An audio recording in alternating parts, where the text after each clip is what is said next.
My name is Gelson Garcia from the Natural Resource Governance Institute.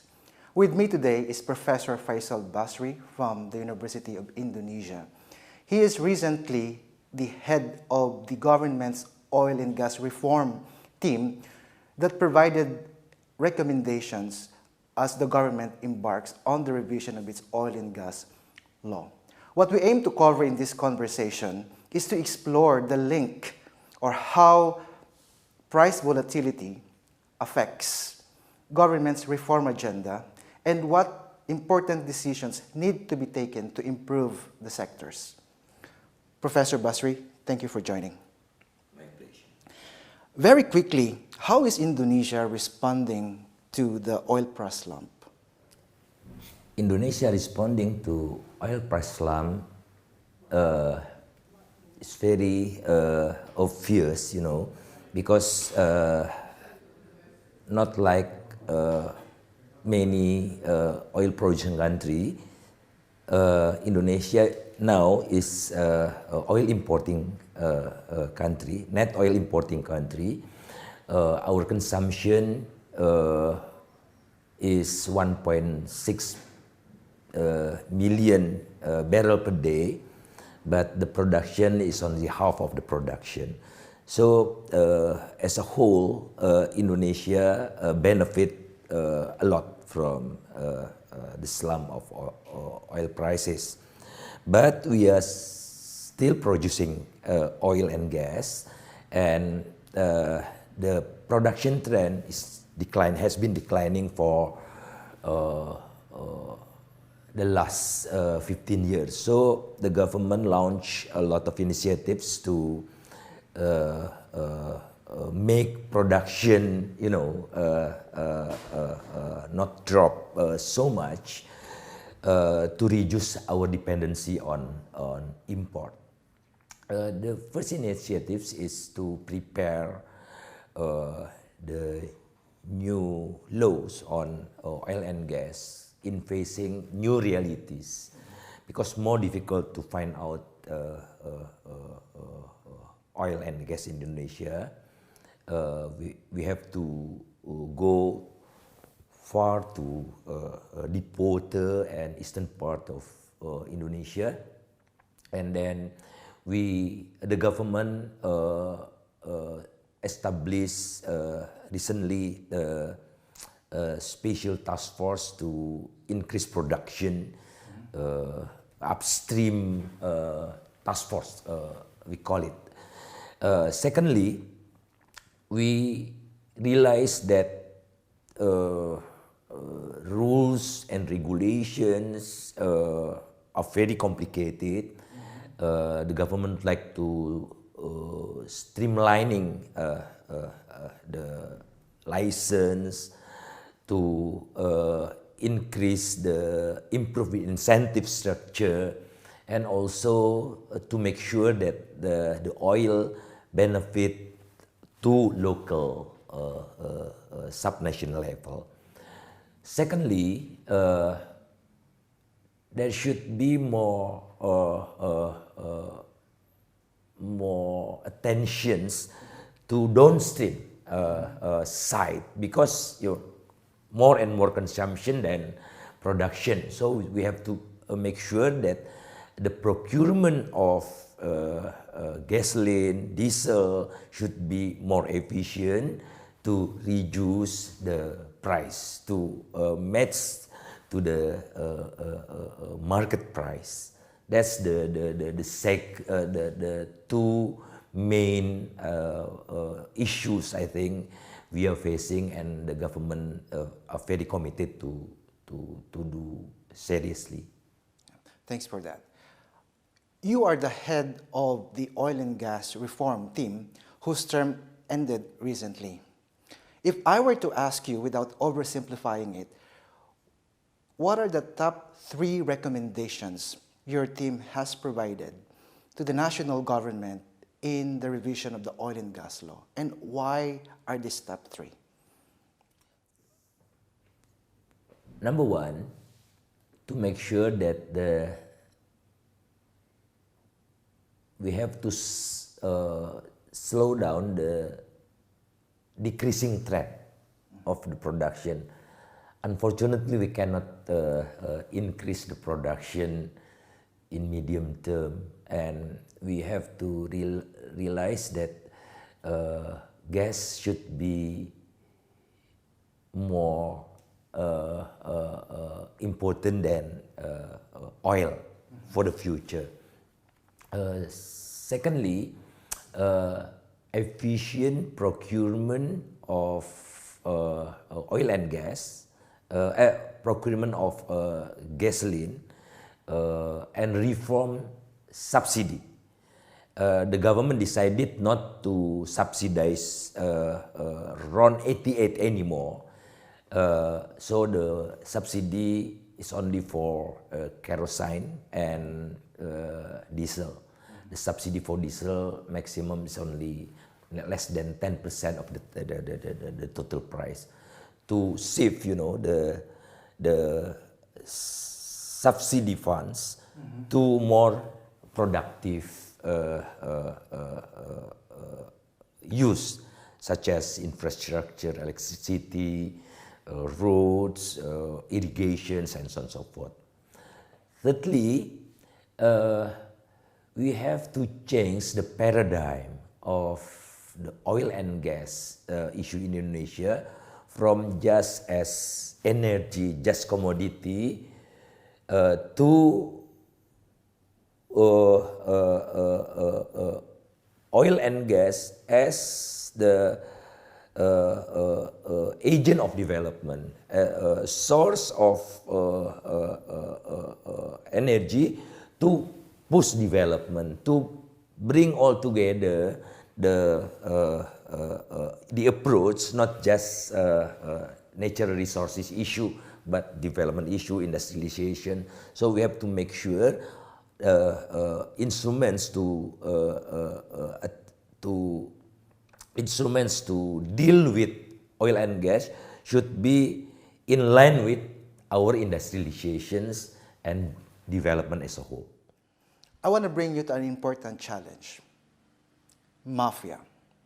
For observers like us, the most persistent narrative, if not the most catchy praise that's often been associated with you or your team, is your crusade against the oil and gas mafia. In the context of Indonesia, could you describe this mafia for us? And do you think that your recommendations would lead to the breakdown of this mafia? Mafia is like a ghost, we cannot see the existence of a group of people who run business illegally or bribe government officials and push politicians to produce rules and regulation in favor of them. So sometimes they push by using legal framework. They do business by,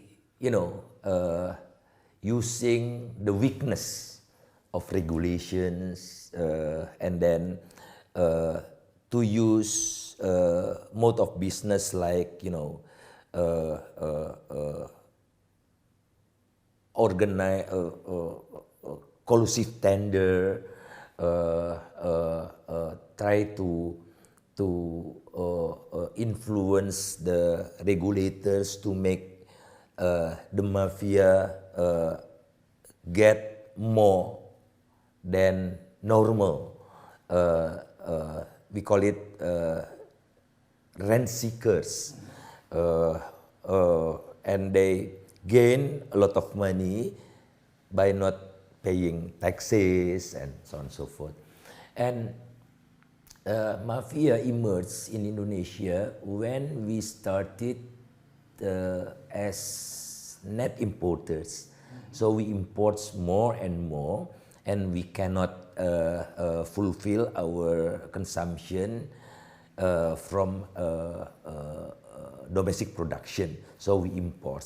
And what we import is the non-existing products. This is RON 88, gasoline with the octane number is 88 octane number. There is no product in the region, in ASEAN, for example, and they just blend, naphtha with HOMC, high octane types of oil. So they blend it in Singapore, and because there is no product in the market, the government decided the formula for the price. The formula is very complicated, very difficult to understand, and frankly speaking, the formula produce the price close to higher quality of gasoline, around 92 general product in our market. And the procurement of this product was done by subsidiary of our national oil company called PES, Pertamina Energy Services, and they make collusions between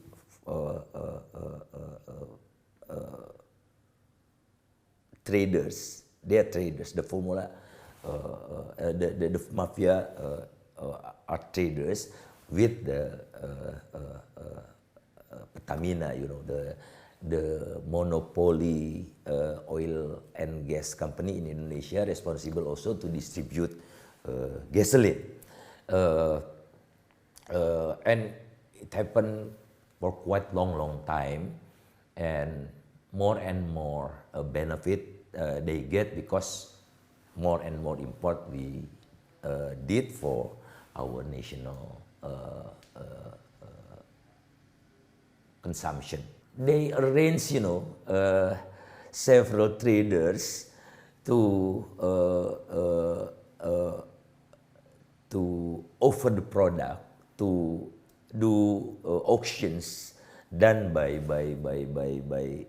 subsidiary of Pertamina, and if you don't pay to the mafia, you cannot win the procurement. You have to go through them to get the business with Indonesia, to export gasoline as well as crude to Indonesia. Sounds complicated, but I gather that this raises an important question on bringing about transparency and accountability. Now, this is a challenge that should certainly be taken into account by the Parliament that is leading the revision of the policy. What do you think is the Parliament's response to your recommendations? Are they receptive to it? I was invited by Parliament 2 months ago, if I'm not mistaken, and they are very supportive to our recommendation. They push me to announce, the name of the mafia. Say I can do that because that's a different job, should be done by anti-corruption commissions or attorney general or police.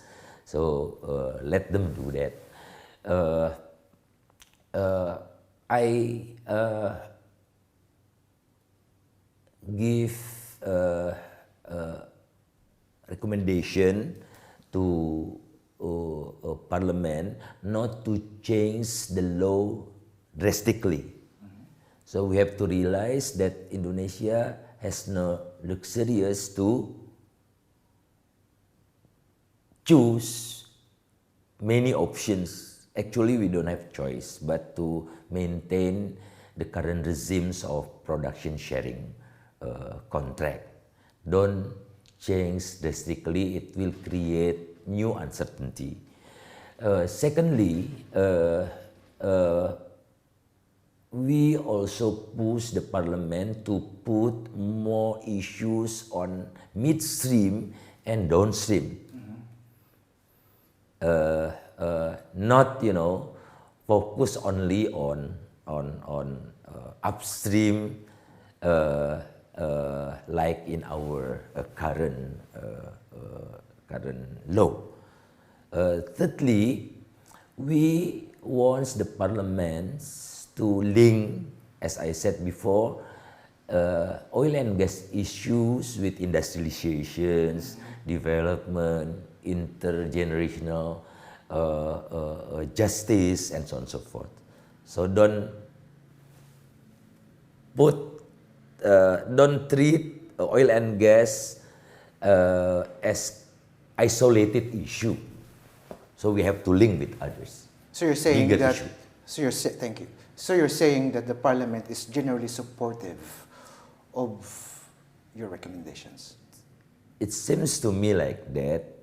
Of course, there are one or two members of parliament, who deal with, part of the link to the mafia also, that don't like our move to lock, their interest, because recently the results is quite obvious. We can save by shifting the procurement from Singapore to Jakarta. We can save more than $1 per barrel. You can count $1 times 700,000 barrels per day. We can save billions of $, a year. What about the industry? Are they supportive? Is there any uptake? Or is there any resistance? If so, where does the resistance lie? Based on our experience in the team, almost all stakeholders coming to our office discuss a wide range of issues, from civil society organizations, international oil company, a national oil company, state-owned oil company, oil and gas, and all of them wants, new rules of the game, clear rules of the game. They don't want a dirty climate. They want certainty. They so that they can calculate the risk, and all stakeholders hope we can have new environment for oil and gas businesses in Indonesia. And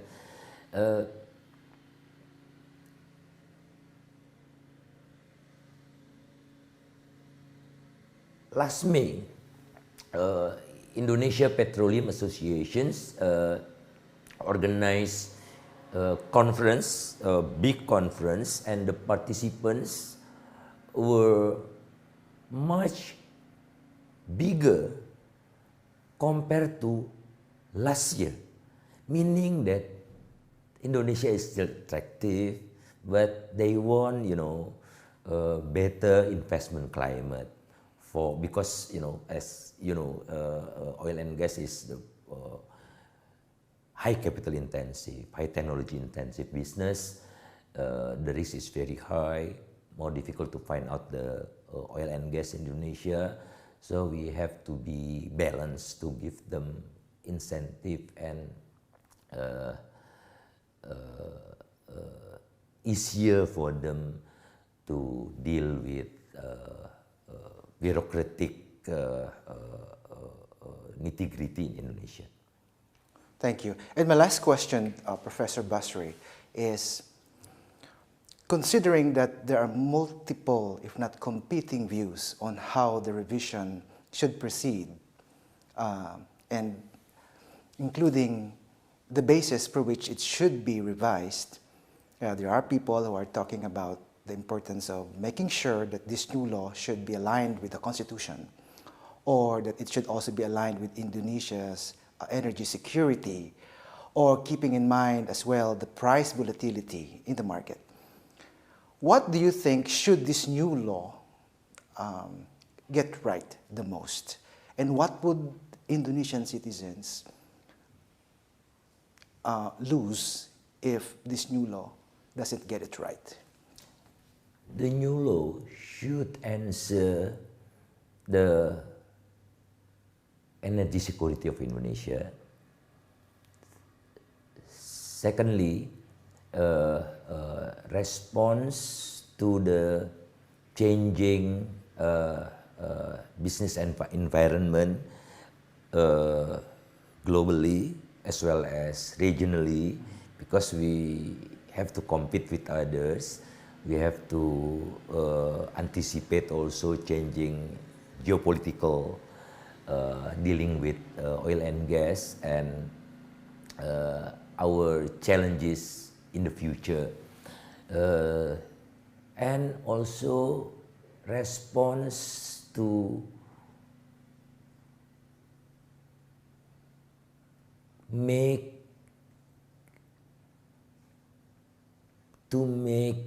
our law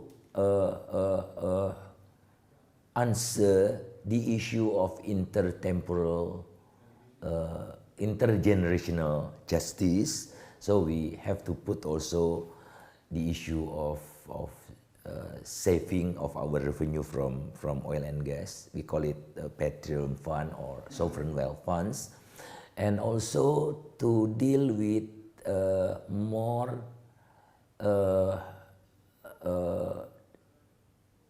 money going to the producing regional government, to local government, to the issue of revenue sharing to the local, because it's very offset, to know that 5 richest provinces in Indonesia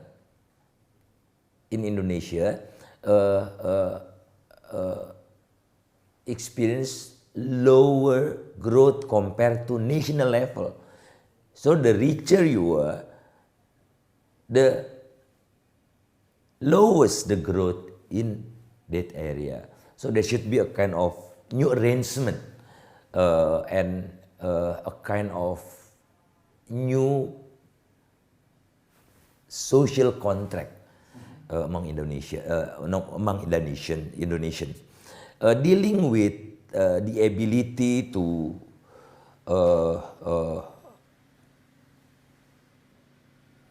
maintain production level. I think there is no choice but to invite foreign investment to Indonesia. We have to be honest to treat them as the main